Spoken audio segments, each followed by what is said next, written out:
જોહાર। આપણી જ જ્ઞાતિના રાજેશભાઈ મહેતા દ્વારા નિર્માણ કરેલું પિક્ચર એટલે કે સ્કૂલ ડેઝ। આનો સૂત્ર છે કે ધુમાડે ઓલવાય છે જિંદગી। તો આ જે ફિલ્મ જે છે એ આપણી જ્ઞાતિને 20, 21, 22 આ 3 દિવસ સુધી સતત આપણી જ્ઞાતિના ભાઈઓ બહેનો પરિવારોને આ રાજેશભાઈએ આ સ્કૂલ ડેઝ પિક્ચર બતાવ્યું છે। આ ફિલ્મ કેવું છે એ આપે જોયું છે, તો આપના રિવ્યુ જે છે એ કેવા છે અને આપને ભાઈ કેવું લાગ્યું આપને પિક્ચર? આપણે પિક્ચર જોયું છે તો પિક્ચર જોતા એમ લાગ્યું કે અત્યારના જે સમયની અંદર જે અવેરનેસ જોઈએ છે ને, જે 21મી સદી છે ને, એમ કહે ને કે ભગવાન તરફ ભાગતી નથી, પણ એ આ લાલો પિક્ચર આવ્યું પછી ઘણું ભાગ્યું કે લાલો કૃષ્ણ સદે સહાય તે હતું, પછી આ સ્કૂલ ડેઝ જેની પાછળ આવ્યું તો ફેર પડશે। ઘણા છોકરા છે ને હવે અગરબત્તી લે ને તો એમ કહે છે ઘણા એવા કે હું નમાલો થાવ, હું ભગવાનના ધામમાં જાઉં, ભગવાન કઈ પકડવા નથી। જો ભગવાનનું કામ કરશો ને તો ગમે ત્યાં છે, તો ગમે ત્યાં ખાલી આંગળી પકડી છે ને ભગવાનની, તો એ આપણને આખો ઉચકી લે। એમાં સ્કૂલ ડેઝ પિક્ચર છે જે અત્યારના સમયમાં હું તો એમ કહું કે આપણા જ્ઞાતિ રત્ન ગીજુ દાદા છે, ગીજુભાઈ છે, અને આપણા એક છે ને બ્રહ્મ સમાજનું એક આપણું જ એક કુળ એવું છે કે આપણે 18 વર્ષને છે ને આપણે સાચવી શકીએ। એટલે એમાંય આપણું રાજકોટનું કુળ તો અલગ છે, એ ગઈ છે ઉપરવાળાની દયા છે વધારે। એટલે સ્કૂલ ડેઝ બધાયને જોવાની એક પ્રેરણા બધાયને મળે અને જોવે।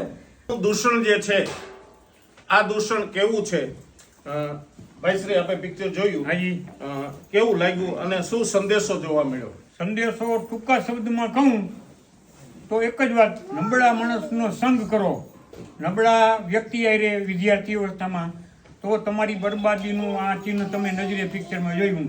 એટલે નબળા માણસનો સંગ ન કરો, નબળા માણસના પડછાઈમાંય પગ ન દેવો, સારા માણસોનો સંગ કરો, વ્યસનથી દૂર રહ્યો।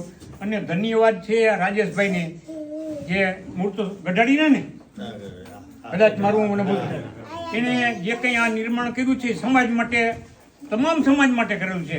એમાં બ્રહ્મ સમાજ અને એમાં રાજગુરુ જ્ઞાતિ માટે ગૌરવ લેવું જેવી વાત હોય। હું આ 50 વર્ષે પિક્ચર જોઉં પહેલી વખત, હું ને અમારા ઘરના બે। સ્કૂલ ડેઝ એના જે દર્શકો છે તો આપણે વડીલ છે એ વડીલને પૂછ્યું કે આપને કેવું લાગ્યું આ ફિલ્મ? આજે જે સ્કૂલ ડે, આજની યુવા પેઢી, રાજેશભાઈનો વિચાર એક ઉમદા છે કે આજના સમાજની અંદર યુવાનો ક્યાં માર્ગે જઈ રહ્યા છે। અને આજે જોઈએ તો સમાજના 50% યુવાનો સત્સંગને કારણે મિત્રો સર્કલનો એવા જગ્યાએ ભરાઈ જાય છે, એને કારણે વ્યસનો, ડ્રગ, દારૂ વ્યસનોમાં ગૂંચવાઈ જાય છે અને પોતાની જિંદગીને બરબાદ કરી નાખે છે। બહુ સુંદર સંદેશો આપ્યો છે।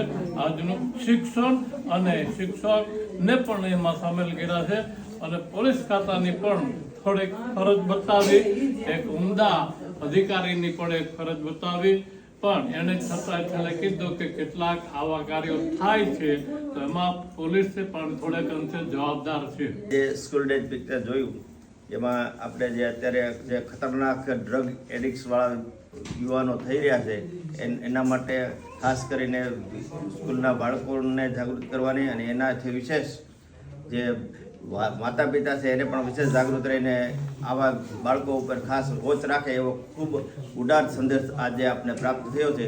અત્યારે જે જુદા જુદા વ્યસનો હતા એમાંથી સૌથી ભયંકર વ્યસન અત્યારે જે ડ્રગ્સનું છે તેમાં આપણે બધાએ સમાજે ખૂબ જાગૃત થવાની જરૂર છે। આપણા બાળકોને આપણે સાચા માર્ગે લાવવાના છે એવો સંદેશો સરસ મજાના આ પિક્ચર દ્વારા પ્રાપ્ત થયેલો છે। ભાઈઓના રિવ્યુ લીધા, હવે બહેનોની સંખ્યા પણ વિશાળ હતી, તો આપણે બહેનોને પૂછીએ, બેન આપને આ ફિલ્મ કેવું લાગ્યું?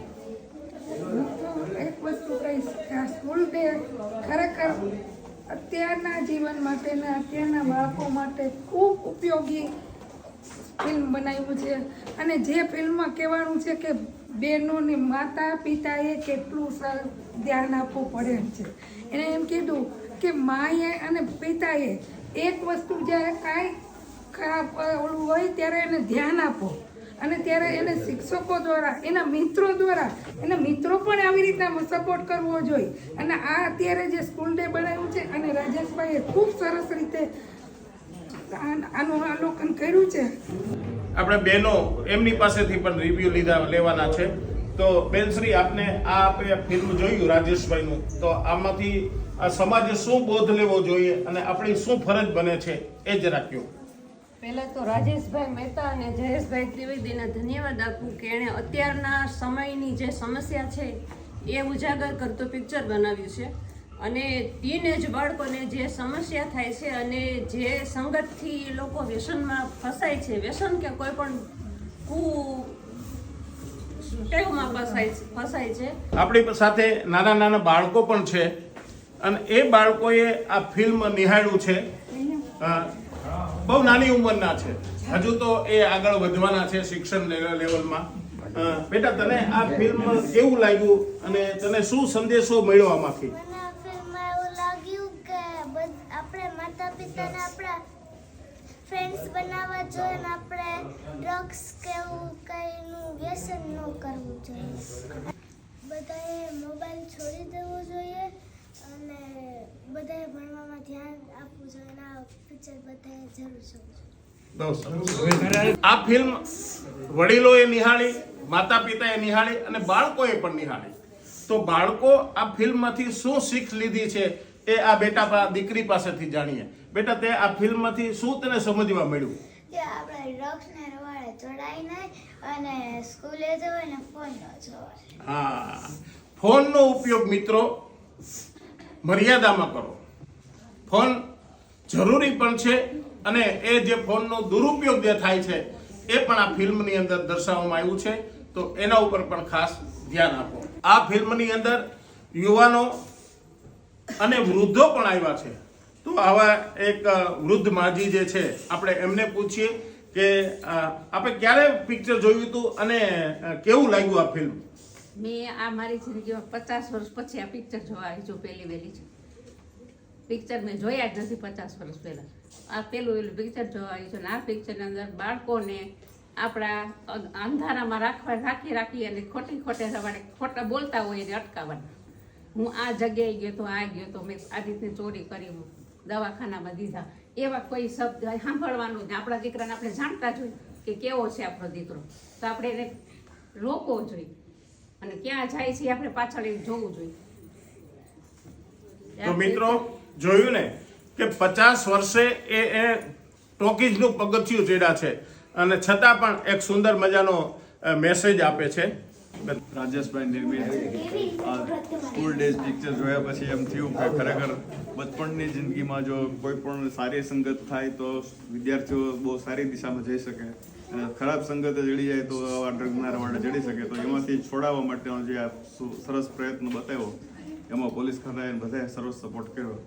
તો આવો મૂવી ફરીવાર આવે તો લોકોમાં જાગૃતિ થાય અને મા બાપે પણ આમાં થોડોક સપોર્ટ કરવો જોઈએ અને જાગૃત રહેવાની જરૂર છે.